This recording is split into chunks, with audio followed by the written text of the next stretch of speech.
પાકિસ્તાન પાસેથી કુલભૂષણને પરત લાવવાની માંગ સાથે સમાજવાદી પાર્ટીના શહેર પ્રમુખે જિલ્લા કલેક્ટરને આવેદનપત્ર આપ્યું છે।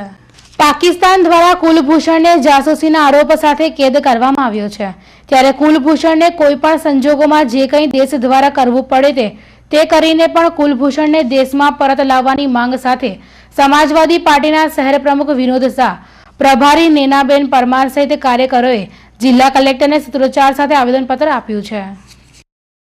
समाजवादी पार्टीना तमाम कार्यकर्ताओं अमारी एक मांगणी साथे कलेक्टर साहेब ने आवेदनपत्र आप्युं छे